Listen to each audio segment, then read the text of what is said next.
మనం అందరం కళ్ళు మూసుకున్నట్లయితే చిన్న ప్రార్థన చేసుకుని వాక్య భాగాన్ని ధ్యానించుకుందాం. పరిశుద్ధ మహోన్నత ఆశ్చర్యకరమైన దేవ, ఈ పరిశుద్ధమైన పాలనలో వందనాలు స్తోత్రములు చెల్లించుకుంటున్నాం తండ్రి. ఈ ప్రాముఖ్యమైన సమయంలో ప్రభా, ఈ దేవదాసురాన్ని నన్ను పూర్తిగా మీ శిరోజాన్ని పనులు చేసుకుని మాకు కావలసినటువంటి ఆత్మీయమైన వర్తమానం ద్వారా ప్రభా మాట్లాడండి. మీ మాటలకి లోబడి జీవించే మనస్సులు హృదయాలను దయచేయండి. ఏది ఏమైనప్పటికీ ప్రభా, వాక్యానుసారంగా మా జీవితాలు కట్టుకుని మా బ్రతుకులు బాగు చేసుకుని మీ రాబట్టి సిద్ధపడే కృపను మాకు దయచేయమని, సమస్తాన్ని మీ స్వాధీనపరచుకోమని వల్ల రాబోతున్న యేసు పరిశుద్ధ నామములో అడిగి వేడుకుని ప్రార్థిస్తున్నాను తండ్రి. ఆమేన్. ఈ చక్కటి సమయం ఇచ్చిన దేవునికి వందనాలు. కూడి వచ్చిన మీ అందరికీ కూడా నా వందనాలు చెల్లిస్తున్నాను.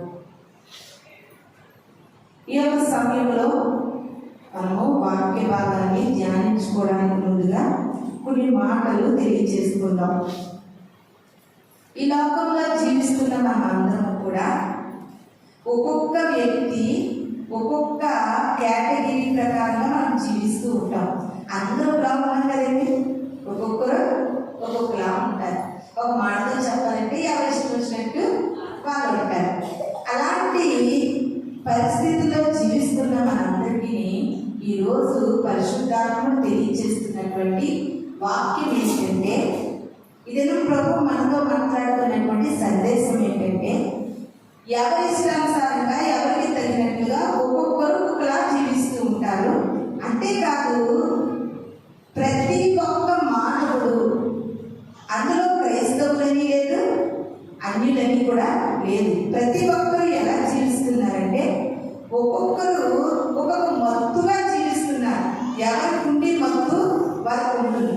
మనం అనుకుంటాం మత్తు అని చెప్తున్నారండి, బాగా డ్రింక్ చేసిన వాళ్ళు కదా మత్తు ఎక్కిపోతే అందరూ మత్తుగా ఉన్నారంటున్నారంటే మీరు అనుకోవచ్చు. అసలు మనుషులుగా జీవిస్తున్న మనము ఎన్నెన్ని మత్తులు ఉన్నాయో, ఎవరెవరు ఏ ఏ మత్తులుగా జీవిస్తున్నామో పరిశుద్ధ గ్రంథం నుండి కొన్ని మాటలు మనం చూద్దామండి.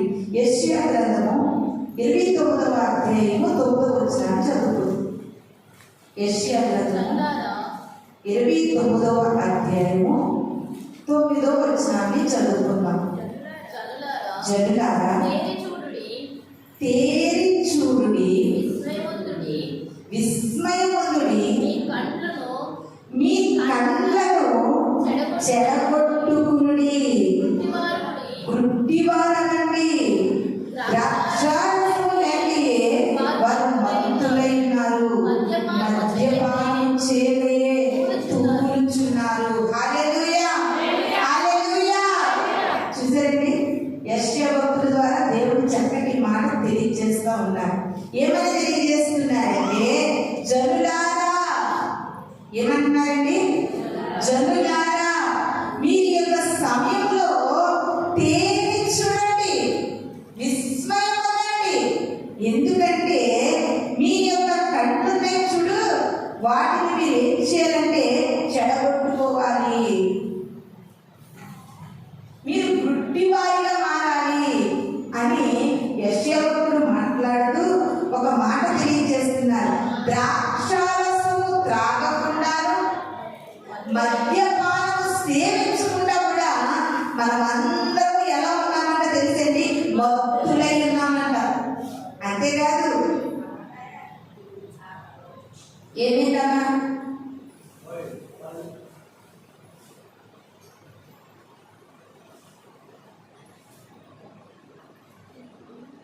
మనం అందరం ఎలా ఉన్నామంటండి?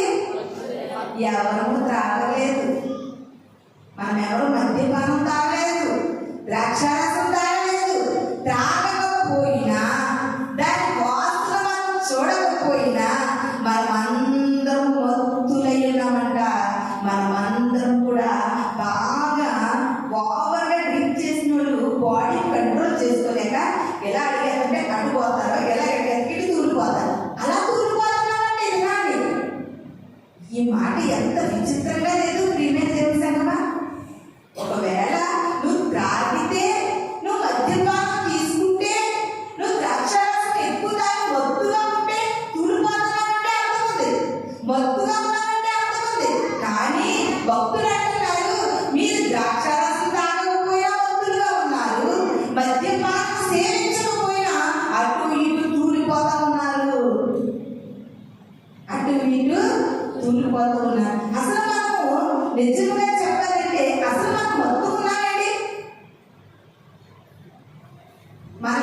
కూర్చున్న వాళ్ళు దేవుని కృపను బట్టి ఎవ్వరము మద్యపానం సేవించలేదు, ఎవ్వరము ద్రాక్ష రసం తాగలేదు.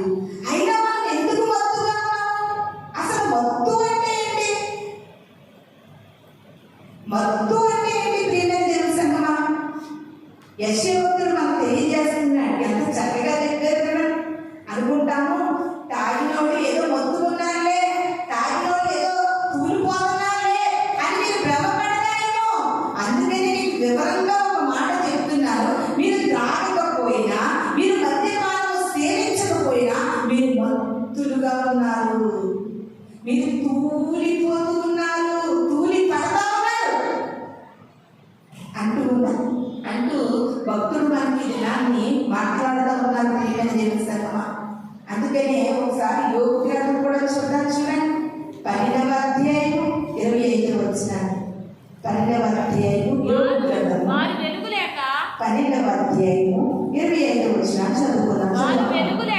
వారు వెలుగు లేక చీకటిలో తడబడుచుందురు, మత్తుకొనినవాడు తూలినట్లుగా ఆయన వారిని తోలచేయును. యెషయా గారు ఏదైతే తెలియజేస్తా ఉన్నారో, ఈ యోగు గారు అంటున్నారు, బాగా ఒత్తికిపోయిన తూలిపోయినట్లుగా ఈ ప్రజలు తూలిపోతూ ఉన్నారు. వెలుగు లేకయే చీకటిలో తడబడుచున్నారు. నేను ఎలా ఈ యొక్క నిర్ణయం తీసుకోవాలా వద్దా, ఈ పని చెయ్యాలా వద్దా, ఇలా ఉండాలా వద్దా, తడబడ్డం. క్రైస్తవులైన బిడ్డలు కూడా ఈ దినాన్ని తడబాటు తూలిపోతా ఉన్నారు. ఒకటి అనుకుని అడిగేస్తున్నావు, ఇంకో చోట తూలిపోతున్నావు. ఒకటి ఆలోచించి అడిగేస్తున్నావు, ఆలోచన లేని చోట తూలి పడతా ఉన్నావు. ప్రియమైన దేవుని సంగమా, దీనంతటికీ గల కారణం ఏంటో ముందు వాక్య భాగాన్ని ధ్యానిస్తూ, వాక్య భాగం చివరి వరకు మనము వినగలిగితే దీనిలో ఉన్నటువంటి తాత్పర్యం ఏంటనేది మనకి అర్థమవుతా ఉంటుందన్నమాట. ఈ యొక్క సమయంలో పరిశుద్ధాత్ముడు తెలియజేస్తా ఉన్నారు, నువ్వు ద్రాక్షారసం త్రాగకపోయినా నీలో ఒక మత్తు ఉంది. నువ్వు మద్యపానం తాగకపోయినా నువ్వు తూలి పడతా ఉన్నావు. ఎక్కడ తూలి పడుతున్నావో నీ మనసుకు తెలుసు, నీ హృదయానికి తెలుసు. నువ్వు మత్తుగా ఎక్కడ ఉంటున్నావో అది నీకే తెలియాలి. నువ్వు ఎక్కడ మొత్తెక్కిపోతున్నావో, ఎక్కడ తూలి పడిపోతున్నావో అది నీకే తెలియాలి. ప్రియమైన దేవుని సంగమా, ఏ మత్తులో మనం ఉన్నాము? ఈ యొక్క సమయంలో ఏ మత్తుంది మనది? నేను అనుకుంటున్నాను, నాకు తెలిసినంత మట్టికి లోకంలో కొన్ని మత్తులు ఉన్నాయి.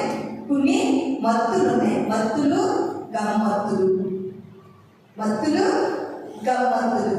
అయితే బైబిల్ గ్రంథంలో కొంతమంది వ్యక్తులను మనం ఆలోచన చేస్తే, యాకోబు యొక్క అన్నయ్య యాకోబు ఉన్నాడు చూడండి, ఇస్సాకు రెబ్కా గారి యొక్క కుమారుడు యాకోబు, ఇంటికి పెద్దోడు, జ్యేష్ఠుడు, ప్రధానుడు. అలాంటి యాకోబు ఏం చేశాడంటే తిండి మత్తులో జ్యేష్ఠత్వాన్ని పోగొట్టుకున్నాడు. ఏ మత్తులో? తిండి మత్తులో. తిండి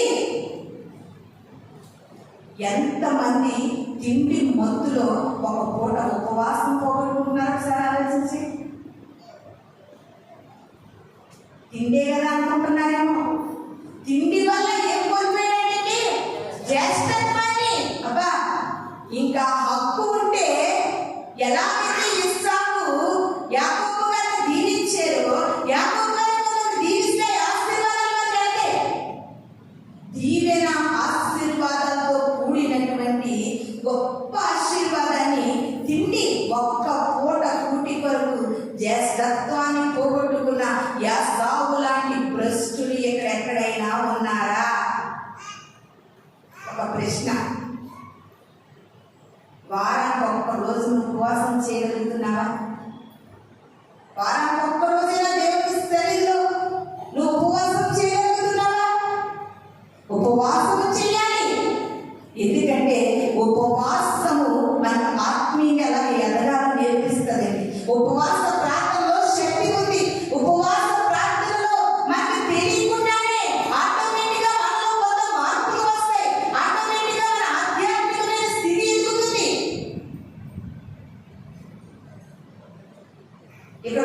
మనందరం కూడా తిండి మత్తులో ఉన్నామంటారు. ఎవరెవరు తిండి మత్తులో ఉన్నారు ఒకసారి ఆలోచన చేయండి. అదొక మత్తు. ఏ మత్తు? తిండి అనే మత్తు. ఆ తిండి అనే మత్తులో మనకు కనబడుతున్న వారు ఎవరండి? యాసావు గారు. యాసావు గారే. ఇంకా ఈ లోకంలో ఎన్ని మత్తులు ఉన్నాయంటే చాలా మత్తులు ఉన్నాయండి. ఈ లోకంలో చాలా మత్తులు ఉన్నాయి. గర్వము అనే మత్తు ఉంది. గర్వము అనే మత్తులో పరిశుద్ధ గ్రంథంలో మనకు కనబడుతున్న వారు చాలా మంది ఉన్నారు. అందులో ఒకరు నెబుకద్నెజరు. రాజ్యాన్ని పరిపాలించే రాజుగా ఉండి బబులోను దేశం అంతటినీ చుట్టూ పారదూసి ఇంత రాజ్యాన్ని పరిపాలించే ధైర్యము, జ్ఞానము, బలము నాకుంది అని ఎప్పుడైతే విర్రవీగిపోయాడో వెంటనే దేవుడు అయ్యా నీకు చాలా ఎక్కువైంది. చూడండి మనం ఇదిగో నీకు చాలా ఎక్కువ అవుతుంది ఈ మధ్య అంటామండి. అప్పుడు దేవుడు అన్నాడండి నెబుకద్నెజరుని, అయ్యా రాజ్యాన్ని ఇచ్చాను, చక్కటి జ్ఞానాన్ని ఇచ్చాను, చక్కటి బలాన్ని ఇచ్చాను, పరిపాలించమన్నాను. కానీ కొంచెం ఎక్కువైంది. కొంచెం ఎక్కువయ్యి ఇదంతా నాదే అనే ఆలోచనలోకి వచ్చావు. అందుకని నీకు ఎక్కువైంది కదా నేను కొంచెం తగ్గిస్తాను. దేవుడు ఏమంటున్నాడండి? నీకు ఎక్కువైంది కదా నేను కొంచెం తగ్గిస్తాను అనేసి రాజుని సింహాసనము దించి గడ్డిని మేస్తా ఉన్నాడంటే. ఎందుకయ్యా రాజుగారు నా గడ్డి కావాలి, నా గడ్డి కావాలని గడ్డి తినేస్తాడంట. గర్వమనచి గద్దెలు దింపి గనులనైనా మేపవగడ్డి. గడ్డి తింటున్నాడంటే నెబుకద్నెజరుకి గర్వం అనే మత్తు ఎక్కిపోయింది. యాసావుకి తిండి అనే మత్తు ఎక్కిపోయింది. ఇంకా బైబిల్ గ్రంథంలో కొంతమందిని మనం చూస్తే ప్రియమైన దేవుని సంగమా, స్త్రీ అనే మత్తులో ఇంకా స్త్రీ అనే మత్తు దగ్గరికి వస్తే చాలా మంది ప్రపంచంలో 100% స్త్రీ అనే మత్తులో 90% పైన ప్రజలు మునిగిపోతా ఉన్నారండి. యవనస్తులు ఇక్కడ కూర్చున్నటువంటి ఆడబిడ్డలైనా మగబిడ్డలైనా ఎక్కువ యవనస్తులు అంటే బైబిల్ గ్రంథాన్ని అంట బాగా పెళ్లి అయిపోయిన వాళ్ళు, సంసారాలు చేస్తున్న వాళ్ళు కీర్తనల గ్రంథం బాగా చదవాలండి.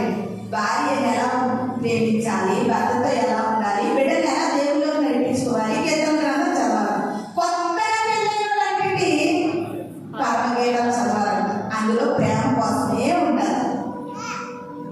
ఇంకా బాగా ఈ టైంలో టీనేజ్ వయసులో ఉన్న యవనస్తులు ఉన్నారు చూడు, వారు ఎక్కువ సామెతల గ్రంథము చదవాలి. ఎందుకంటే సామెతల గ్రంథంలో అంటారంటే, ఓ యవనస్తుడా జార స్త్రీ ఉండేటటువంటి ఆ వీధిలో వెళ్ళకు, ఆ వీధి చివరన నిలబడకు. ఎందుకంటే అక్కడ జార స్త్రీ ఉంది. దాని మాటలు ఊడిపోయినవి, దాని మాటలు కత్తి కంటే బరులైనవి. నువ్వు దాని వలలో చిక్కుకుంటే తప్పించుకోవడం చాలా కష్టం. అందరూ నా వైపు చూడాలి. అలా మేడం తిరుగుతుంటే మేడం వచ్చేది నా వైపు చూడాలి అన్నాడు. ప్రతి మేడం నా వైపు చూడాలి. ఇది నాని స్త్రీ మత్తులో పడిపోయిన వారు మన బైబిల్లో ఎంతమంది కనపడలేదండి. అందులో మనందరికీ బాగా సుపరిచితులైన వ్యక్తి సంసోను గారు. సంసోను గారు దెలీలా వల్ల పడిపోయాడు. సంసోను గారికి స్త్రీ మత్తు ఎక్కువగా ఉంది. తిండి మత్తులో ఉన్న యాసావు దేశాన్ని పోగొట్టుకున్నాడు. గర్వం మత్తులో ఉన్న నెబుకద్నెజరు రాజ్యాన్ని పోగొట్టుకున్నాడు. కొంతకాలానికి రెస్ట్ వచ్చింది. స్త్రీ మత్తులో ఉన్నటువంటి సంసోను దేవుని కృపను పోగొట్టుకున్నాడు. దేవుడు ఇచ్చిన బలాన్ని పోగొట్టుకున్నాడు. దేవుడు ఇచ్చిన శక్తిని పోగొట్టుకున్నాడు. ఇది నా ప్రభు వారితో మాట్లాడుతూ ఉన్నాడు. నువ్వు ఏ మత్తులో అయితే ఉన్నావో ఆ మత్తు వల్ల నీకు కలిగేది నష్టము, నీకు మిగిల్చేది నష్టము, నీకు మిగిల్చేది లాస్ట్కి ఏమి ఉండదండి. అంత బట్టిది ప్రియమైన దేవుని సంగమా, నువ్వే మత్తులో ఉన్నావు. ఈ సమయంలో ప్రభు మనతో మాట్లాడుతూ ఉన్నాడు. ఒకసారి చూద్దామండి సామెతల గ్రంథము 26వ అధ్యాయము 9వ వచనం ఒకసారి చూద్దాం. చూడండి. నీ పొరుగు వాని సామెతల గ్రంథము 26వ అధ్యాయము 9వ వచనం. మూర్ఖుల నోట సామెత మత్తుకొనిన వారి చేతిలో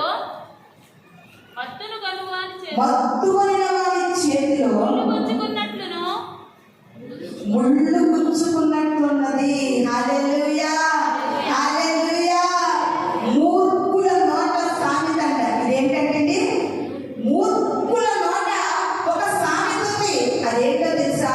మత్తుగా ఉన్న వారి చేతిలో ముళ్ళు గుచ్చుకుంటున్నాయండి. ఏం గుచ్చుకుంటున్నాయి? మత్తుగా ఉన్న వారి చేతికి ముళ్ళు గుచ్చుకున్నట్లును. ముళ్ళు గుచ్చుకుంటే హాయిగా ఉంటుందండి, సంతోషంగా ఉంటుందా, ఆనందంగా ఉంటుందా? ముళ్ళు గుచ్చుకుంటే నువ్వు ఏడవకుండా నీ కళ్ళల్లో నీళ్లు కారుతా ఉంటాయి.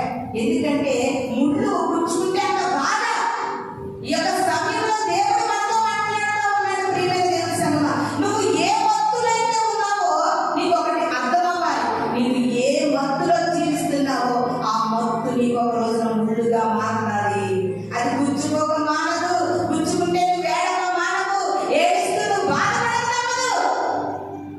అది ఏ మత్తైనా సరే ప్రియమైన దేవుని సంగమా, ఏ మత్తైనా నువ్వు ఏ మత్తులో ఉన్నా సరే అది ఎప్పటికైనా నీకు చేతిలో ముళ్ళు గుచ్చుకున్నట్టు. లోకంలో నువ్వు ఏ మత్తుని కలిగి జీవిస్తూ ఉన్నావో ఆ మత్తు నీకు రేపు పొద్దున గుచ్చుతాదంటే.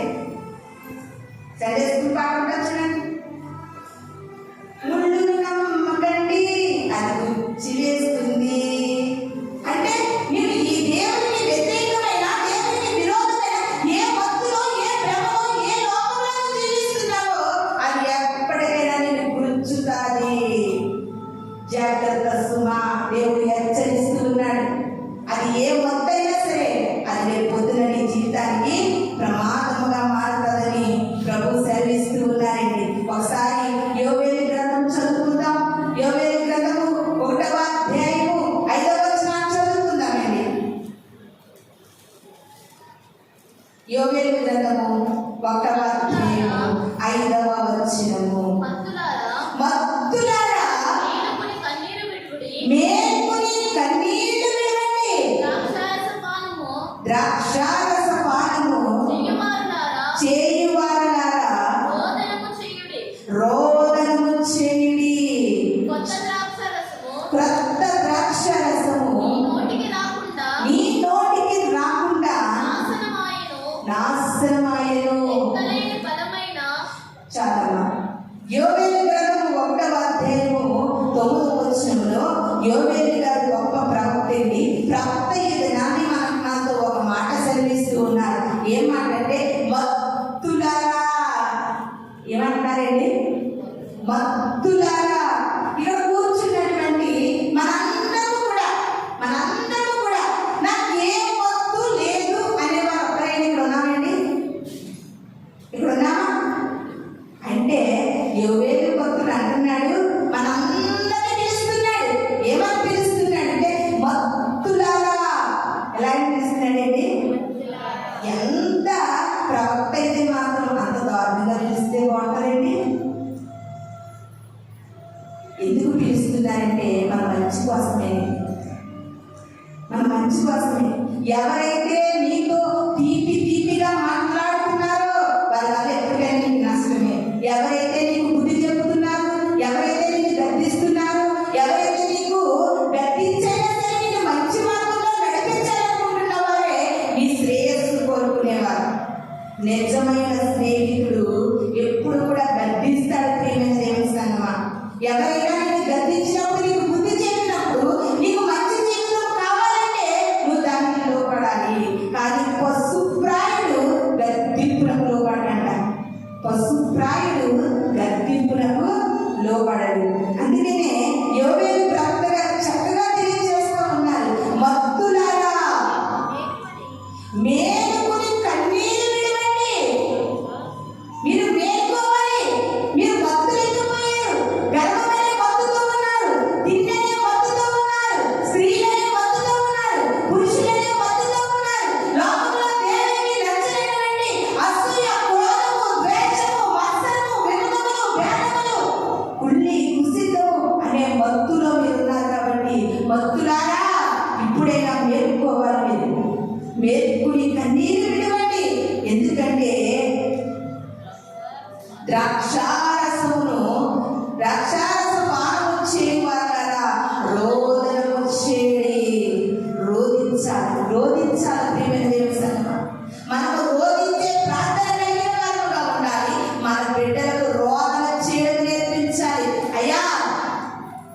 ఎంత సుఖం ఉన్నా, నీకు కావాల్సిన అన్ని ఉన్నప్పటికీ కూడా నువ్వు రోధించే ప్రార్థన చేయాలి, నువ్వు కన్నీరు కాచే ప్రార్థన చేయాలి, నువ్వు విలపించే ప్రార్థన చేయాలి.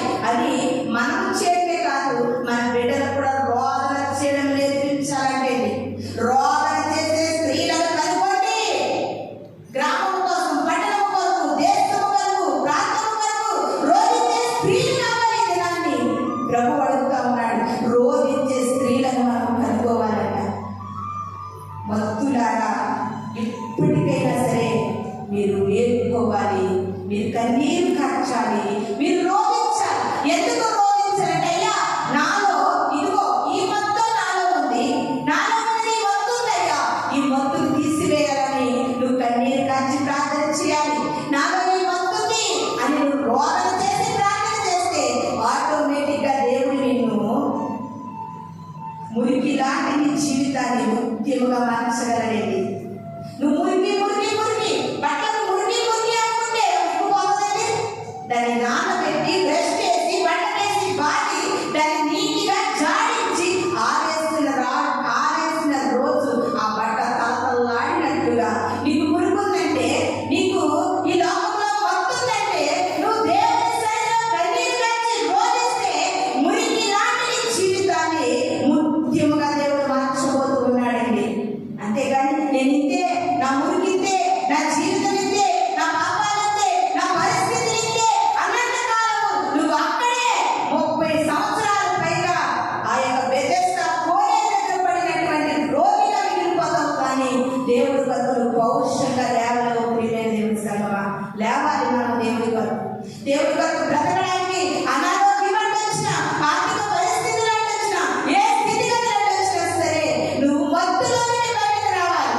నువ్వు మత్తును విడిచిపెట్టి బయటకు వచ్చిన రోజున దేవుని యొక్క శక్తిని నువ్వు కనుగొనగలవని ఇది నాకు ప్రభు మాట్లాడుతూ ఉన్నారు. ఇంకొక మాటను చూద్దాం. నహూము గ్రంథము 1వ అధ్యాయము 10వ వచనము. నహూము గ్రంథము 1వ అధ్యాయము మొండ్ల కంపల వలె శత్రువులు కూడినను వాడు ద్రాక్షారసము తాగి మత్తులైనను ఎండిపోయిన చెత్త వలె కాలిపోవుదురు. హల్లెలూయా, హల్లెలూయా. చూడండి ఎంత చక్కటి మాట. మొండ్ల కంప వలె శత్రువులు మన మీద కూడినను ద్రాక్షారసము త్రాగిన వారి జీవితాలు ఎలా ఉంటాయంటే, ద్రాక్షారసం త్రాగినటువంటి జీవితాలంటే, ద్రాక్షారసం త్రాగి మత్తులైన వారు ఎలా ఉంటారంటే ఎండిపోయిన చెత్త వలె అయిపోతారట. ఎవరిని ఉద్దేశించి మాట్లాడట్లేదు, కానీ సమాజ పరిస్థితులను చూసి నేను మాట్లాడుతున్నాను. ఈ పరిస్థితుల్లో ఇక్కడ మనం చూస్తున్నటువంటి స్థితిగతులను, మనుషులను, సమాజాన్ని మనం బాగా చూస్తే, ఎవరికైనా ఒంట్లో బాగోకపోతే, నీరసంగా ఉంటే, బలహీనంగా ఉంటే హాస్పిటల్ తీసుకెళ్తున్నాం అనుకోండి. ఒకవేళ బలహీనంగా ఉన్న వ్యక్తి, నీరసంగా ఉన్న వ్యక్తి, మత్తుగా తాగేటటువంటి వ్యక్తులతో డాక్టర్లు ఒక్క చెప్తున్నారు, పైకి ఇలాగంటే ఉన్నాడు కానీ లోపలన్నీ పాడైపోయి ఎంత బాధాకరమైన విషయం. అదే మాట నహూము గ్రంథంలో భక్తుడు తెలియజేస్తున్నాడు. ద్రాక్షారసము త్రాగి మత్తులైన వారు ఎండిపోయిన చెత్త వలె కాలిపోతారట. పై భాగంలో లోపల నీ లెవర్స్, నీ లంగ్స్ ఇవన్నీ కూడా ఎండిపోయినాయి, లోపల పాడైపోయినాయి, చెత్తలా ఉన్నాయి.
వస్తే ప్రియమైన దేవుని సంగమా ఆయనకు ఒక నమ్మకం. పాస్టర్ గారికి ఫోన్ చేసి ప్రార్థన చేయించు, నన్ను ఏడుస్తూ తగ్గుతుంది అంటే ఆయన ఫోన్ చేసి ఆయన చెవికిస్తే ఆయన కూడా మాట్లాడి ప్రార్థన చేయమన్నారు. అప్పుడు ఆ అంటమ్మా హాస్పిటల్ తీసుకెళ్తే ఆయన అవయవాలన్నీ పాడైపోయి, ఊపిరితిత్తులు పాడైపోయి, బాగా త్రాగడం వల్ల అన్ని చెత్తలా మారిపోయి అన్నారమ్మా అన్నది. అప్పుడు నేను అన్నాను, ఎప్పటికైనా ప్రార్థన జ్ఞాపకం వచ్చింది ఆ వ్యక్తికి, ఇప్పటికైనా దేవుడు బాగు చేస్తాడని జ్ఞానం వచ్చింది కనుక తప్పకుండా దేవుడు ఆ వ్యక్తిని బాగు చేస్తాడు, నిలబెడతాడని ఇంకా ఆ వ్యక్తి వరకు ప్రార్థన చేయడం ప్రారంభించేయండి. మనమే మా మధ్య వెళ్ళినప్పుడు వాళ్ళు ప్రార్థన పెట్టించుకుని చెప్పే సాక్ష్యం ఏంటో తెలుసా? మరలా ఏ చెత్తలాగా మారిపోయాయో అవయవాలు మరలా హాస్పిటల్కి వెళ్ళి టెస్ట్ చేయించుకుంటే ఏది కూడా రిపోర్ట్లన్నీ కూడా నార్మల్ వచ్చేట పిల్లలు తెలుసా? హల్లెలూయా, హల్లెలూయా. ఇది నా నీ ప్రభు మనకు ఒక చక్కటి అవకాశం ఇస్తా ఉన్నాడు. జాగ్రత్త. ఎంత క్లారిటీగా మాట్లాడుతున్నారండి నవ్వు గారు. ద్రాక్షారసము వలన వారు ఏమైపోతున్నారు? ఎండిన చెత్త వరే కాలిపోతూ ఉన్నారు. ప్రియమైన సంగమా, ఇది నాని ఒకవేళ నువ్వు త్రాగి త్రాగి త్రాగి మత్తులో ఉన్నావేమో, ఇప్పటికైనా నీ జీవితాన్ని ప్రభువుకు సమర్పించుకో, నీ బ్రతుకులు మార్చుకో. పాడైపోయిన అవయవాలు మరలా దేవుడు పునరుద్ధరించగలిగే శక్తిమంతుడేని, మోడైన బ్రతుకులను చీరపరిచేయగలవాడు, పాడైన జీవితాన్ని కట్టగలిగేవాడు, పడిపోయిన గోడలను తిరిగి మళ్ళీ లేపగలిగిన దేవుడిని మనం నమ్ముకుంటున్నాం కనుక మనం ఈ వాక్యం ఆలపిస్తూ ఉంటుండగా ఇటువంటి పొజిషన్ ఎవరైనా ఉన్నట్లయితే ఒక తీర్మానం తీసుకోవాల్సిందిగా మనం చేస్తూ ఉన్నాం. లూకాసు సువార్త 21వ అధ్యాయము 34వ వచనం చదువుకుందామండి. లూకాసు సువార్త మీ హృదయములో ఒకవేళ 21వ అధ్యాయము 34వ మీ హృదయములో మీ హృదయములో ఒకవేళ తిండి వలనను మత్తు వలన ఐహిక విచారము వలన మందముగా ఉన్నందున ఆ దినము అకస్మాత్తుగా మీ మీదికి గురి వచ్చినట్టు రాకుండా మీ విషయమే మీరు జాగ్రత్త పడండి. హల్లెలూయా, హల్లెలూయా. చూసారా ఇప్పటి వరకు ఎన్ని మత్తుల కోసం చెప్పుకున్నాం? ఎన్ని మత్తులండి? తిండి అనే మత్తు, స్త్రీ అనే మత్తు, ఇంకా గర్భం అనే మత్తు, త్రాగుడు అనే మత్తు. ఇప్పుడు ఇంకొక మత్తు ఏంటో తెలుసా? హృదయంలో మత్తు. హల్లెలూయా, హల్లెలూయా. ఎంత క్లారిటీగా యేసుక్రీస్తు ప్రభువు వారు చెప్తున్నారంటే మీ హృదయములు ఎవరి హృదయం అండి? మన వద్దు, మా హృదయం అనండి. ఒప్పుకుందాం దేవుని సన్నిధిలో. ఎవరి హృదయం? నా హృదయము. ఆయన దగ్గర ఒప్పుకోకపోతే మనకు కనికరం లేదు. ప్రియమైన దేవుని సంగమా, మీ హృదయములు తిండి వలన మత్తు వలన, ఒకవేళ ఆ తిండి కోసం వచ్చి ఆ పూట తిని గడిచిపోయినటువంటి ఆ తిండి కోసము ఎన్ని కష్టాలు, ఎన్ని నష్టాలు, ఎన్ని శ్రమలు తెచ్చుకునే వాళ్ళు లేదండి. ఇది నాని ఒకవేళ మన హృదయములు తిండి వలన మత్తు వలన ఐహిక విచారణ వలన దేవునికి దూరం అయిపోతున్నాయేమో. ప్రియమైన దేవుని సంగమా, చాలా మందికి టైంకి కంచంలో తింటుండాలి, టైంకి మంచం మీద నిద్ర ఉండాలి. ఈ రెండు కలిగిన జీవితాలు చాలా మంది ఉంటారు. క్రైస్తవులు కాదండి. క్రైస్తవులు ఎలా ఉండకూడదు ప్రియమైన దేవుని సంగమా? ఎందుకంటే ఆ తిండి దేవుని నుండి దూరం చేస్తుంది, ఆ నిద్ర ఉంది నిన్ను దేవుని నుండి దూరం చేస్తుంది. ఈ రెండు కూడా నువ్వు చాలా తగ్గించుకోవడం నీకు చాలా ముఖ్యం. ఒకవేళ మన హృదయములు తిండి వలన మత్తు వలన ఐదు విచారాలు ఉన్నప్పుడు అకస్మాత్తుగా ఉరి వచ్చినట్టుగా దేవుని ఉగ్రత వస్తే ఏ తిండి తింటావమ్మా? ఎలా ఉంటాయండి? వారానికి ఒకసారి ఉపవాసం. నేను అస్సలు టైంకి టిఫిన్, టైంకి భోజనము, 4 పూట్ల నా కడుపు నిండా తింటేనే నేను ఉండలేను. బాగానే ఉంది, ఉండలేవు, కరెక్టే. కానీ నరకంలో నీళ్ళకి ఏ తిండి తింటా? అక్కడ ఏ బిర్యానీ తింటా? నరకంలో తింటుండదు. ఎన్ని ఎలా ఉన్నాయండి? నాకు టైంకి నిద్రపోకపోతే చాలా చిరాకు.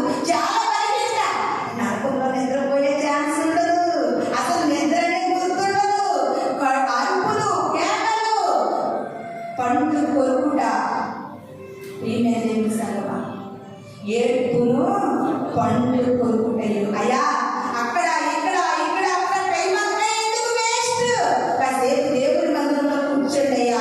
ఆయన మందిరంలో కూర్చోవాలి. ఆయన ముఖాలు చూస్తున్నాడు. నీకే అవసరంతో చూస్తున్నాడు, నీకే నేస్తమో చూస్తున్నాడు, ఏ బలహీనతో చూస్తున్నాడు, నీకు ఏది కావాలని చూస్తున్నాడు. ఆయన ఎదురు వచ్చి వారిని నువ్వు తప్పకుండా ఆశీర్వదించబడతావంటే ఇక్కడ రావడానికి మాత్రం కాళ్ళు రావు, కానీ అక్కడ ఇక్కడ ఇక్కడ అక్కడ గంటలు రేపు పొద్దున నరకంలో అంటావా, అయ్యో ఆ రోజు సియోను మందిరానికి పలానా వాళ్ళు రమ్మన్నారు, పలానా వాళ్ళు నేను రాలేకపోయాను, ఇప్పుడు ఎలా ఉంది? అవదయ్యా, నరకంలో ప్రార్థన ఉండదు, నరకంలో మందిరం ఉండదు, నరకంలో తిండి ఉండదు, నరకంలో నిద్ర ఉండదు.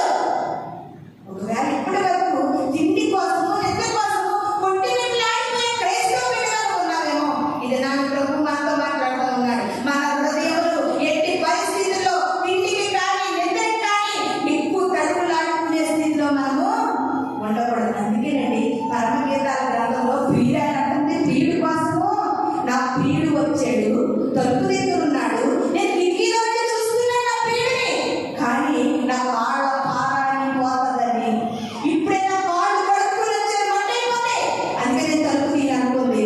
ఆ తర్వాత ప్రియుడు చూసి చూసి చూసి వెళ్ళిపోయే కంటుంది, నా ప్రియుడు తలుపు తీయమంటే నేను తీయలేకపోయేనే, నా ప్రియుడు తలుపు ఎదురు నిలబడితే నేను గ్రహించి కూడా వెళ్ళలేకపోయేనే, నా ప్రియుడు నన్ను పిలుస్తుంటే నేను పలకలేకపోయేనే అని ప్రియురాలు రొమ్ము కొట్టుకుంటూ ఏడుస్తుంది. ప్రియమైన దేవుని సంగమా, ఇది నన్ను కూడా అంతే. అవకాశం ఉన్నప్పుడు ఉపయోగించుకోలేవండి. అవకాశం చేజారిపోయిన తర్వాత, అవకాశం నేను విడిచి వెళ్ళిపోయిన తర్వాత ఇంకా నువ్వు నేను చేసేది ఏమీ లేదని ప్రభు మనకి హెచ్చరిస్తూ ఉన్నాడండి. ఇది నాని నువ్వు ఏ మందులో బ్రతుకుతున్నావు, ఏ మందులో బ్రతికేస్తూ ఉన్నావు? జాగ్రత్త సుమా. ఇంకొక మాట చూద్దాం. యోహాను సువార్త 2వ అధ్యాయము 10వ వచనాన్ని చూసుకుందామండి. యోహాను సువార్త ప్రతివాడును మొదట మంచి ద్రాక్షారసమును పోసి జనులు మత్తుగా ఉన్నప్పుడు జబ్బు రసం పోయిను. నీవైతే ఇది వరకును మంచి ద్రాక్షారసము ఉంచుకొని వినమని అతనితో చెప్పెను. ఈ యొక్క స్టోరీ ఏంటో మనందరికీ తెలుసు. యేసుక్రీస్తు వారు సువార్త ప్రకటిస్తున్నటువంటి దినాల్లో మొట్టమొదట చేసినటువంటి సూచక క్రియ కానా వివాహములో అద్భుతముగా నీటి ద్రాక్షారసము చేసి. కానా వివాహములో నీటిని ద్రాక్షారసంగా మార్చే దేవుడు ఆయన చేసిన మొట్టమొదటి సూచక క్రియ. నేను ఎందుకు ఈ వాక్యాన్ని చదివించానంటే, ద్రాక్షారసం అయిపోయినప్పుడు పెళ్లి యజమాని కంగారు పడిపోతున్నాడు. చూడండి, మనం ఏదైనా ఫంక్షన్ చేసుకుంటాం, ఇంకా తినేవాళ్ళగా బిర్యానీ అయిపోతే మనకు ఎంత టెన్షన్ ఉంటుందండి. అలాగా ద్రాక్షారసం అయిపోయింది, టెన్షన్ పడతా ఉన్నాడు. అప్పుడు యేసుక్రీస్తు వారు రాత్రి వానలున్నా నీరు నింపండి అని చెప్పి నీటిని ఏం చేశాడండి? ద్రాక్షారసంగా మార్చాడు. ఇవంతా మనకు తెలిసింది. ఆ ద్రాక్షారసము పోస్తా ఉంటే అక్కడ రాజులో అందరూ అంటున్నారంట, ఎంత మధురమైన ద్రాక్షారసము మాకు ఇస్తున్నారు. అదే ప్రతి ఫంక్షన్లో ఏం చేస్తారంటే మంచి ద్రాక్షారసం ముందు పోసేస్తారు. ఆ ద్రాక్షారసం త్రాగి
నీవు కూడా ఈ లోక ఆశలతో, లోకంలో ఉన్నటువంటి ఈ లోక ఆశలతో మత్తురాలు వెళ్ళినప్పుడు ఈ మధురమైన వాక్యము నీకు అందిస్తున్నా, నీ టేస్ట్ నీకు తెలియట్లేదు. ఈ మధురమైన వాక్యము నీకు చెబుతున్నా, ఈ వాక్యంలో శక్తి నీకు అర్థమవుతలేదు. ఎందుకంటే లోక ఆశలతో మత్తురాలు అయిపోయావు. లోకంలో ఉండేటటువంటి ధనాశ, డబ్బాశ, ఆస్తి పాస్తులు, ఈ లోకంలో ఉండేటటువంటి సంపదలు, ఇలాంటి వాటితో మత్తెక్కిపోయిన నీకు దేవుని వాక్యంలో శక్తి తెలియట్లేదు. ప్రియమైన దేవుని సంగమా, ప్రభు అంటా ఉన్నాడు, ఏ మత్తులో నువ్వు ఉన్నప్పటికీ ఈ దినాన్ని ఎక్కడికి రావాలి? బయటికి రావాలి. దేవుని మత్తులోకి రావాలి. దేవుని మత్తులో ఉన్నటువంటి స్త్రీ ఉండేది బైబిల్ గ్రంథంలో. ఎవరు చేస్తారో చూస్తారు. దేవుని సన్నిధిలో మత్తురాలుగా ఉన్నామని ఒక ప్రవక్త పాస్టర్ గారు అంటున్నారమ్మా, ద్రాక్షరసం దాకా మత్తురాలుగా ఉన్నావా అంటున్నారు. ఎవరు? అన్న ఏంటి మత్తురాలుగా ప్రార్థన చేస్తున్నాడు. అంటే దేవుల్లో మత్తెక్కిపోయింది కనుక గొడ్రాల గర్భం తెరవబడింది. ఇది నాకు మత్తురాలుగా ప్రార్థన చేయగలుగుతున్నావా? నీకు జరగని కార్యం అంటూ ఏమి ఉండదు. నువ్వు అన్నావే మత్తురాలుగా దేవుని సన్నిధిలో లేనమైపోయి దేవుని మత్తులో మునిగిపోతే నువ్వు అవునన్నట్టుగా జరుగుతుంది. నువ్వు ఏమడుగుతావో దానికి జవాబు పొందుకుంటావు. ప్రియమైన దేవుని సంగమా, కానీ నీకు దేవుని మత్తు లేదు, లోకమనే మత్తులో ఉండిపోయావు. అందుకే నువ్వు అన్నది నువ్వు పొందుకోలేకపోతున్నావు. నువ్వు అడిగింది జవాబు పొందుకోలేకపోతున్నావు. నీకు లోకమనే మత్తు ఉంది, కానీ అన్నావలే దేవుడు అనే మత్తు కలిగి జీవించు అన్నాడండి. ఏది ప్రాప్తి వచ్చి అమ్మా అందరూ ప్రార్థన అయిపోయారు, ఒకవేళ తాగేసి వచ్చేవా ఏంటి మత్తురాలు పడున్నావు అన్నారని అన్నారు. అయ్యా నేను తాగలేదు, నా గర్భం తెరవబడాలి, అందరూ గొడ్రాలు అంటే ఆ మాట నేను భరించలేకపోతున్నాను. ఈ దినము దేవుడు నా పట్ల కార్యం చేయాలి అని దేవుడిలో మత్తురాలుగా ప్రార్థన చేస్తుంది. ఎప్పుడైనా మీ ప్రార్థన జీవితాలు అలా ఉన్నాయా? సమయం మర్చిపోయి, టైం మర్చిపోయి, లోకం మర్చిపోయి, కుటుంబాన్ని మర్చిపోయి ఏకాంత ప్రార్థనలు ఎప్పుడైనా వెళ్ళిపోగలిగావా? దేవుని మత్తులోకి పోయే కొద్ది కూడా ప్రార్థన విడిచిపెట్టలేదు. ప్రియమైన సంగమా, అలాంటి ప్రార్థన జీవితాలు మనం కలిగి ఉండాలని ప్రభు మీద మనకు తెలియజేస్తున్నాడు. ఎఫెసీయులకు రాసినటువంటి పత్రిక 5వ అధ్యాయము 8వ వచనం చదువుకుందామండి.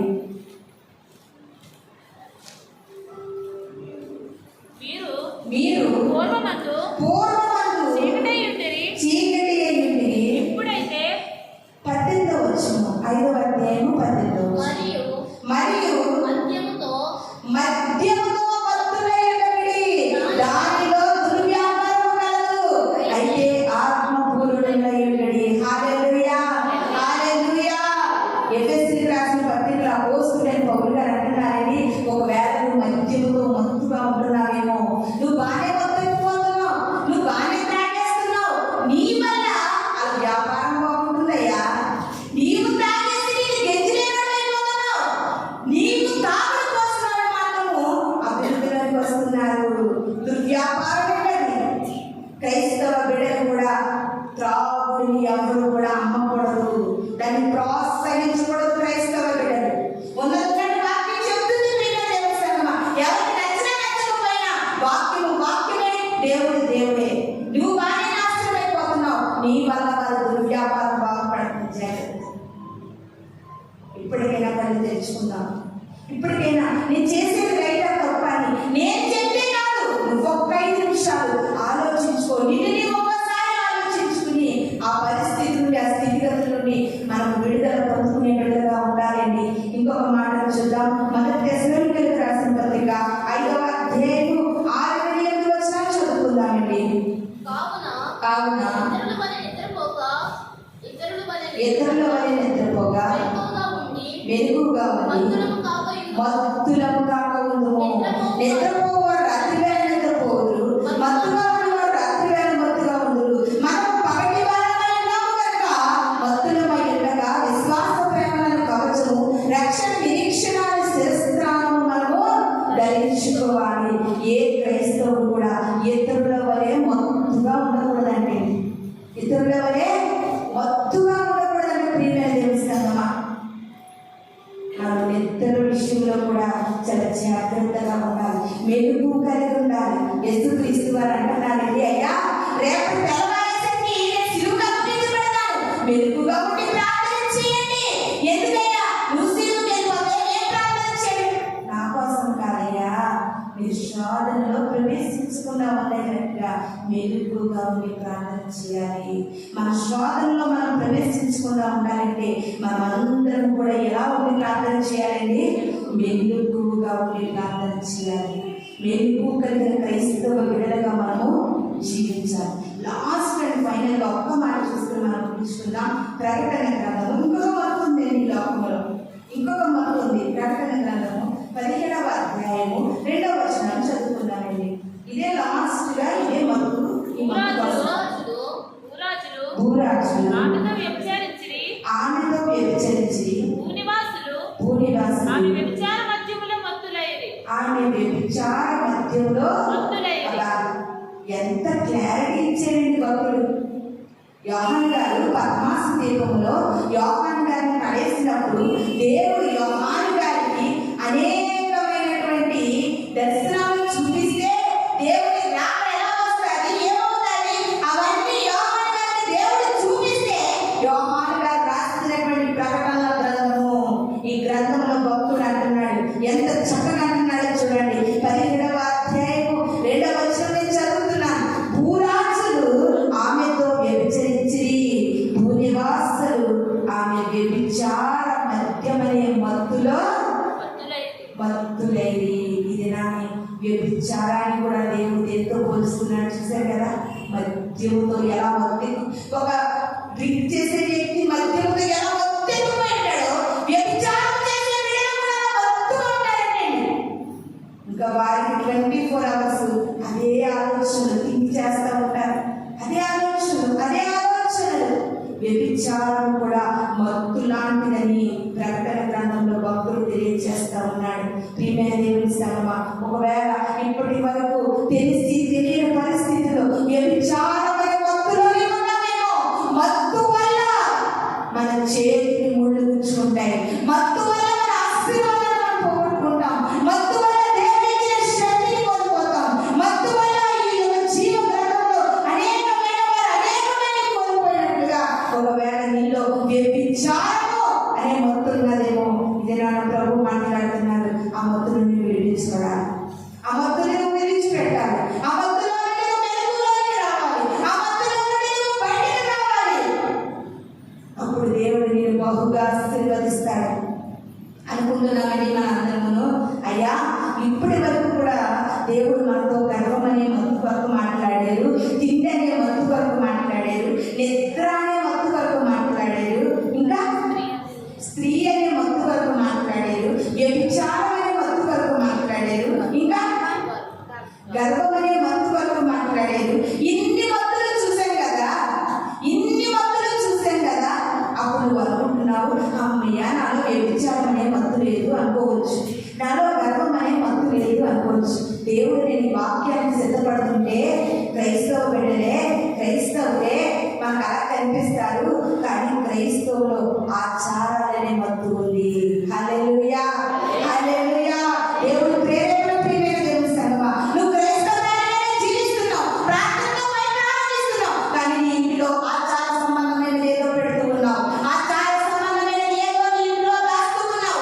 ఈ దినాన్ని నీకు ఆచారం అనే మత్తు నీలో ఉన్నా కూడా నీ ఇంటిలో గడిపిలు కావు, నీ ఇంట్లో గందరగోళం కాదు, నీ ఇంట్లో సమాధానం ఉండదు, నీ ఇంట్లో సంతోషం ఉండదు.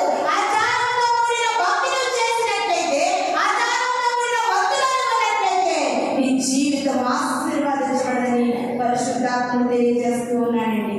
అమ్మా, ఒక్క తెలివైన బిడ్డగా ఆలోచించు, క్రైస్తవ బిడ్డగా కాదు, తెలివైనటువంటి జ్ఞానం కలిగిన బిడ్డగా ఆలోచించు.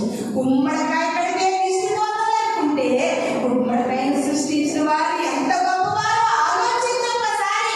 నిమ్మకాయలు పండిందంటే నిష్ఠిపోతుంది అనుకుంటే నిమ్మకాయలు సృష్టించిన వాడు ఎంత గొప్పవాడో ఆలోచించు. ఏమైపోతుంది క్రైస్తవులకి జ్ఞానం? మతి పోతుంది క్రైస్తవులకు. ప్రియమైన దేవుని సంగమా,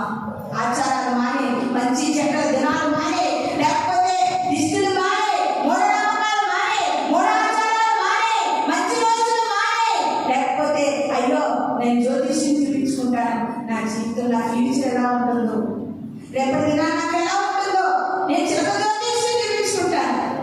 ఒకసారి అండి చిలక జ్యోతిష్యం చూపించుకునే వ్యక్తిని దేవుడు పట్టుకుంటే ఆయన ఒక పాస్టర్ గారిలా మారాడు. ఆయన వారిని ఎదురు దేవుడి సేవలో వచ్చేది. ఆయన యూట్యూబ్లో పెట్టేది చిలక జ్యోతిష్యము ఎలా చెప్తారో ఆయన చెప్పాడు. చిలక కంట 3 కార్డులు పరిచయం చేస్తాడండి. అందులో నీకు 10 రోజులు మంచి జరుగుతుంది అని ఒకటి, నువ్వు పలానా చోటకి వెళ్ళాలి ఎలాగని ఒకటి, ఇలా చిలకకి 3 భాగాలు నేర్పిస్తాడండి. అందుకని అమ్మ చిలక ఏమంటాడండి, చిన్నప్పుడు బాగా వచ్చేయండి కదా, వీధిలో కూడా తిరిగేవారు పంచులతో చిలకను పట్టుకుని చిలక జ్యోతిష్యం చెప్తారండి. చాలా సంతోషంగా ఉంటుంది అది. అయితే అమ్మ చిలక గారు పలానా పేరు ఏమొచ్చింది అంటే, ఇది ముందే ట్రైనింగ్ ఇచ్చేసారు కదా చిలకకి, ఆ పాపే చెప్తారు. ఇవన్నీ వృత్తులేండి, నేను చిలక జ్యోతిష్యమే దేవుడు పిలుచుకుంటే సేవ వచ్చారని యూట్యూబ్లో పెట్టాడు. సంగమా, ఒకవేళ నువ్వు ఇంకా అలాంటి మత్తులో ఉన్నావా, ఎవరైనా ఎవరు ఎదురు వస్తే మా ప్రయాణం బాగుంటుంది అనుకుంటున్నావా, లేకపోతే నేను ప్రయాణమై వెళ్ళినప్పుడు పలానా వాళ్ళు ఎదురొచ్చారు అందుకే నాకు నష్టంగా లేదు అనుకుంటున్నావా? మంగళవారం కదా మంచిది కదనుకుంటున్నావా? శుక్రవారం కదా మంచిది కదనుకుంటున్నావా? ఇది నాన్న ప్రభు మరీ హెచ్చరించి మాట్లాడుతూ ఉన్నాడు. అన్ని మత్తుల కోసం మాట్లాడుకున్నాము. ఈ మత్తు కూడా క్రైస్తవులలో జబ్బులా అంటుకుందేది. జబ్బేది. ఇప్పటికైనా ఆచారం అనే మత్తును కడిగేసుకో. ఎప్పుడైతే నువ్వు కడుక్కో, ఆ ఆచారం అనే మత్తులో నువ్వు బయటకు వస్తావో దేవుడు నీ పట్ల చేయబోయే ఆశ్చర్య అద్భుత కార్యాలు చూస్తావు. అనేకమైనటువంటి గొప్ప కార్యాలను చూస్తావు. నీలో ఆచారం తీస్తుంది. నీలో మూఢనమ్మకాలను విడిచిపెట్టండి. కోతి బొమ్మ కట్టుకుంటే దిష్టి పోతుందా? కోతి బొమ్మ ఎందుకమ్మా? ఊరు నిండా వచ్చి పడిపోతున్నాయి కోతులు. ఒక కోతులు తెచ్చుకునే దాన్ని రోజు 3 పూట్ల అన్నం పెట్టి పట్టుకో అంటే బొమ్మ కంటే ఎక్కువ నిజమైన కోతికే శక్తి ఉంటుంది. పిచ్చి జనాలండి, పిచ్చి క్రైస్తవులు. ఆలోచన చేయండి ఒకసారి. నీ జీవితం ఆయన చేతుల్లో ఉంది. ఏ ఆచారాల వల్ల నీకు ఏది జరగదండి. ప్రభువుని నమ్ముకుందాం. మూఢాచారాలను విడిచిపెడదాం, మూఢభక్తిని విడిచిపెడదాం, అన్ని ఆచారాలను విడిచిపెడదాం. ఇది నాన్న ప్రభు మనతో మాట్లాడుతున్నా. ఒక క్రైస్తవురాలు అయ్యండి, ఒక విశ్వాసండి, ఇంకొకరి ఇంటికి వెళ్ళి అమ్మా అలా చేయకపోతే ఎలాగా? సిగ్గు లేదా? విశ్వాసమేనా నువ్వు? అవిశ్వాసవా? నెట్టింటి అలా ఎట్టకపోతే ఎలాగా? నువ్వు దేవుడిని ఆచారంగా నమ్ముకోవద్దు, అలవాటుగా నమ్ముకోవద్దు. నిజంగా నమ్ముకోగలిగితే ఇవన్నీ విడిచిపెట్టాలని మీకు అందరికీ కూడా తెలియజేస్తూ ఉన్నాను. ఒక్కసారి మనం చెప్పుకున్నటువంటి మత్తులు ఏమున్నాయో ఒక్కసారి మనం జ్ఞాపకం చేసుకుని ముగించుకుందాం. ఏ మత్తు అండి? తిండి అనే మత్తు, ఇంకా గర్భం అనే మత్తు, ఇంకా స్త్రీ అనే మత్తు, ఇంకా త్రాగుడు అనే మత్తు, ఇంకా వ్యభిచారం అనే మత్తు, హృదయంలో ఉండే తిండి అయితే విచారాలనే మత్తు, ఆచారాలనే మత్తు. అస్సలైన మత్తు ఇస్కరియోతు యోధా కలిగి ఉన్నాడు. ధనము అనే మత్తు. ధనము సంపాదించొద్దని దేవుడు అంటలేదు, కానీ ఆ ధనమే నీ జీవితం అన్నట్లుగా నువ్వు సాగిపోవద్దని ప్రభు అంటా ఉన్నాడు. కానీ యోధా గారికి అండి యేసుక్రీస్తు కంటే ఆ 30 ఎండి నాణాల మూటే. కొంతమంది చూడండి, మా చిన్నప్పుడు ముసలి లాంటి వాళ్ళు ఇక్కడ పెట్టుకునేవారండి పాకెట్స్, ఇక్కడ చెక్కం. మా నాన్నమ్మ అయితే అసలు దాన్ని అంటుకొని ఇచ్చింది. ఒకసారి దానికి మతి లేదు, పిచ్చి దానిలాగా అయిపోయింది. అయితే జుట్టంతా కట్ చేసి తలస్నానం చేపిద్దామని మా అక్క నేను తలస్నానం చేపిద్దామంటే అంతా బాగానే ఉంది. చెక్కొని తీసేసరికి మతి లేని మనిషి అంట, ఇది ముట్టుకోకండి. ధనం ఉండొచ్చు కాదన్న, కానీ ధనమే నీ జీవితం. ధనం మీద నీ మనసు ఉండకూడదు. ప్రేమ నిజంగా ఇస్కరియోతు యూదా దొంగని తెలిసి డబ్బు సచ్చిచ్చాడు. పాట పాడింది విన్నారని అందరూ గ్రహించలేదు, కానీ దొంగని తెలిసినోడికే డబ్బు సచ్చిచ్చాడు దేవుడు. ఆ డబ్బు సచ్చి కోసం దేవుడు నమ్ముతున్నాడని తెలిసినా సరే ప్రేమించాడండి. ఒకవేళ ధనం అనేటటువంటి మత్తులో ఉన్నావేమో బయటికి రా. ధనము సమస్త కీడులకు మూలము. అన్నిట్లో బాగానే ఉంటాం, కానీ డబ్బు దగ్గరికి వచ్చేసరికి చాలా బిగపెట్టేస్తా ఉంటాం. అమ్మా అమ్మా. అందుకే ద గ్రేట్ అలెగ్జాండర్ అంటున్నాడండి, అయ్యా ఈ ధనం కొరకు ఈ డబ్బు కొరకు ఎన్నో యుద్ధాలు ఎన్నో ప్రయత్నాలు చేశాను. నన్ను శవపేటలో తీసుకెళ్ళేటప్పుడు 2 చేతులు బయటకు ఉంచండి, ఎందుకంటే నేను ఏమి తీసుకెళ్ళకుండా ఎత్తుకు వెళ్ళిపోతున్నాను. యోగు గారు అన్నట్టు దిగంబరిగా వచ్చాను, దిగంబరిగా వెళ్ళిపోతున్నాను. తర్వాత ఆ యొక్క డాలర్స్ ఉంటాయి కదా, అవి చల్లండి, ఎందుకంటే మనిషికి డబ్బు ప్రాణం ఇవ్వలేదని అందరూ తెలుసుకోవాలి. మనము కూడా అంతే కదమ్మా, చిల్లర మార్చి మరీ జల్లుతూ ఉంటాం. తీసుకెళ్ళేటప్పుడు కాయిన్స్ అన్ని జల్లుతూ ఉంటాం. ఆ జల్లేస్తున్నారు అనుకుంటున్నావు, జల్లుతున్నావు నువ్వే. ఒక్కొక్కసారి పురుషులు ఆ కాయిన్స్ జల్లేవారు ఉంటారు, కానీ ఆయనకి తెలియదు సత్యము. అయ్యో ఈ కాయిన్స్ జల్లేస్తున్నాను, ఈ కాయిన్స్ జల్లుతున్నాను, కానీ నేను ఒక రోజు చచ్చిపోతే ఇందులో నేను కానీ ₹1 పట్టుకెళ్ళనే అనే సత్యం తెలియదు. ప్రియమైన దేవుని సంగమా, ఇది నన్ను ఏ మత్తులు అనుకున్నావో ఇన్ని మత్తులు దేవుడు మనకు తెలియజేసి పరిచయం చేశాడు కదా. ఏ మత్తు నీలో ఉందో ఆ మత్తు నుండి మనం అందరం కూడా విడుదల పొంది దేవుని మత్తులోనికి మనం అందరం కొనసాగే వారిగా ఉండాలని ఈ కొద్ది మాటలు ప్రభు మన వెంకిలో దీవించి ఆశీర్వదించేగాక. కళ్ళు మూసుకున్నట్లయితే ప్రార్థన చేసుకుందాం. పరిశుద్ధుడా గొప్ప దేవా మహోన్నతుడే తండ్రి, మీ ఘనమైన శ్రేష్టమైన నామాన్ని వందనాలు. అవును ప్రభా, మేము క్రైస్తవులు అనుకుంటున్నాం, విశ్వాసులు అనుకుంటున్నాం, దేవుడు అంటే మాకు పిచ్చి అనుకుంటున్నాం. అయ్యో మేము దేవుళ్ళనే ఉంటున్నాం, అయ్యో దేవుళ్ళనే బ్రతుకుతున్నాం అనుకుంటున్నాం, కానీ దేవా నీకు ఇష్టం లేని, వీరికి వ్యతిరేకమైన, వీరి వద్దన్నవి అనేకమైన మత్తులు మాలో ఉన్నాయి తండ్రి.